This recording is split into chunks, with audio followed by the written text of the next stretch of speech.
Welcome to the BuzzLogic Vino Diaries. This is Sandra Ponce de Leon, and today I'm here with Gina Kim, the Director of Industry Services for the IAB. Correct. Welcome. Thank Welcome you. to the Vino Diaries. Thanks for coming. Here, yeah. IAB stands for the Interactive Advertising Bureau and responsible for setting guidelines and standards for the interactive advertising industry. Correct. Before we start our discussion, I wanted to first taste some wine, and I'm going to let you do the honors of pronouncing this, so I know you're a fan of French. I am. I'm a huge Francophile.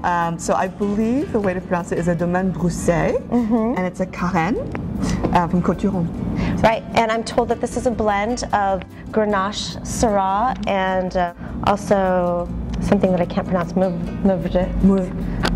see, Mourvèdre?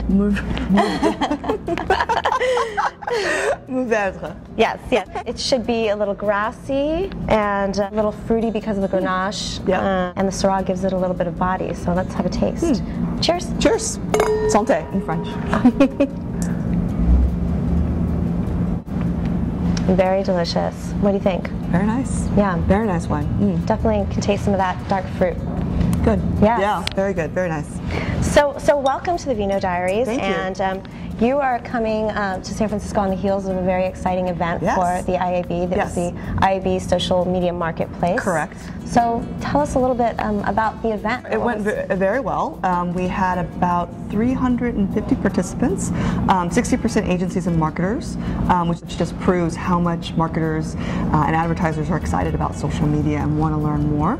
And we had this great panel with Doug Chavez from Del Monte, where he was being pitched by different social media, I guess you'd say gurus in the marketplace. So you had John Patel from Federated, and Seth Goldstein from social media, Ian Schaefer from Deep Focus, and Roy Choi from RockU, all pitching him on what they thought Del Monte should be doing to integrate social media into their advertising campaigns. So, and who did Del Monte ultimately give their business to? So it didn't really come down to picking. I got a sense of what the differences were in pitches and ideas, and there were commonalities. I mean, clearly a lot of emphasis on conversation, letting your brand go, letting consumers interact with your brand. So it was really exciting to see. It was great. It's great. Yeah. So in terms of the challenges that marketers are facing today with regards to buying into social media, can you talk a little bit about those? Yes, absolutely. It's definitely something that we've heard at the IAB, and just sort of stepping back, I mean, one of the the mission of the IAB is really simply just growth of interactive advertising, and so anything that we could do to set standards and guidelines and definitions and best practices around, especially an emerging platform like social media, where it's very new, is put out sort of definitions and best practices. Right, and those were actually just put out. Exactly. Right. So we just released 2 great documents for the marketplace. First, called Social Media Metrics Definitions. Right. It's kind of a mouthful, but basically breaking out the different metrics and measurement tools that you can use for social media, because social media is a different animal than straightforward display online advertising. It's more than just impressions and click-through. It's about engagement. It's about how consumers interact with your brand and the conversations that they have. So the metrics document breaks out social media into 3 platforms: blogs, widgets and applications, and social networks and general social media sites. And it goes through each section and talks about the different metrics that advertisers can use to measure the success of their social media campaigns. Beyond just click-through rate. Exactly, exactly. So as a publisher, you can go out and say, here are some of the different things that you should be looking at to gauge the success of your campaign, because it's right, absolutely. And that's one of the things that I think that we've been hearing over and over again, is that it is so different. Do the standards of purchasing that we've been using still apply to this new medium? And do we need to rethink, is it cost per engagement now that we look at it, and is it cost per download, or what's the IAB's stance on that? Great question. Is that's the feedback we're hearing from our members, is it'd be great for someone to come in and help the marketplace figure out what is sort of the standard buying process for social media, because it is different. We actually just is there a standard? Can there be a standard? Well, there is no standard right now, and we were actually having this committee meeting where we were talking about how even the RFPs are different. Like you have an RFP and you don't even know what box to check, because it doesn't fit the box. It doesn't. Maybe what I think we're going to take on next is what we're calling a buyer's guide, sort of a guide to help agencies, marketers, everyone along the chain, figure out how do you buy social media. starting with the IO and starting with what do you look for in a campaign, how do you measure it, what do you think about when you're buying social media. That's great. That's something great. that we're going to take on in the future. Something that's definitely needed. Absolutely, yeah. And so we're excited about it. Standardization is good because what it allows for is efficiency and scale, because then a marketer can come in and just do larger buys and standard buys across sites, platforms, agencies, right, when everything's standardized. Right, right. Well, it's great that the IAB is driving these efforts, because it must be such a challenge to keep up with new, whether it's new expandables, new types of ad units. Every day there's some new innovation that comes along. We're a busy organization. All of them. We're a busy organization. Great. To mention something else? Yes. So in addition to metrics, we recently released a social advertising best practices document. Oh, that's right. Yes. Yes. Which is the first time that anyone's actually really defined what a social ad is. Essentially, what a social ad is an ad that takes a user interaction, sort of leveraging the information that they volunteered to a social site. So their name, their persona, their picture, their friends through their social graph, and take an interaction with an ad, and then they become part of the creative themselves. So it's sort of like a word of mouth endorsement, or what Facebook calls an engagement ad.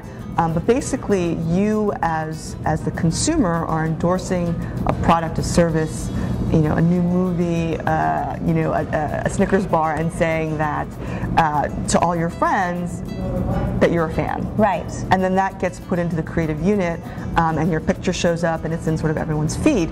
Now the challenge there is that you want to make extra sure that you give assurances for privacy and opt-in, because this is a situation where you don't want the consumer to be surprised. You want them to know before they click exactly what they're agreeing to. So you give them a preview of what the ad is, what it'll look like, and what exactly is going to all their friends, so that they're in control.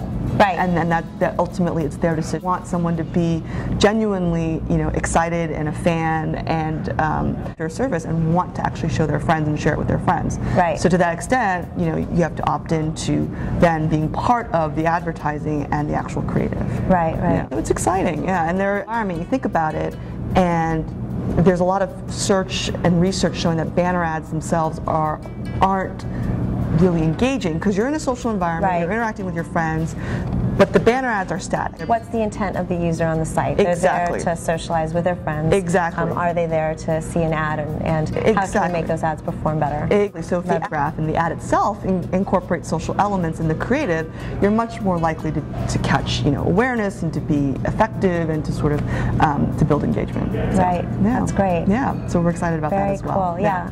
So just to kind of wrap it up, what do you think, what does 2009 hold for online advertising? Are we over the hump of the recession? Do we see online picking up? Are we going to see an uptick now in especially advertising in social media? What do you think? What are you hearing from your members? That's a good question. I think everyone's a little cautious, and cautiously optimistic. It's been a long recession, and I think there's fears that it might be a little bit longer, but we're going to be releasing the PwC IAB report shortly. That'll show Q1 numbers, so that'll be coming out in the next couple weeks. Oh, great! That's yeah, absolutely. So we'll have an indicator here, and 2008 actually was a growth year. And sort of, even though sort of the last part of the year was extremely challenging, the overall online media is still a growth area. I think a lot of marketers are recognizing, as budgets are challenged, as money is tight, and as ROI is important, that online helps fulfill those gaps, and money is moving over to online. So we're cautiously optimistic. It'll be great to see the next version of the buying guidelines for buyers. That's going to be so useful. Absolutely. And just nice to see some standardization. Yes. Attempts at standardization, because of course it's an evolving medium and process. And that's the thing about these guidelines and documents, is it's a conversation. Like social media. Exactly. It's a conversation. It's it's the first step forward. We'll go back, and it's a living, breathing document, and we'll revise them, and we'll hear sort of what the marketplace is telling us, and we'll update them. And the thing about standards is they're minimum standards. Whatever the IAB does is a minimum. So, we leave it to our members and to publishers to sort of add their own take and to go above and beyond. But what we're saying is, what's the minimum that'll make the industry function better? That's great. Well, Gina, thank you so much for joining us. Sure. Cheers. Cheers. And we'll see you next time on the Vino Diaries. Sounds good.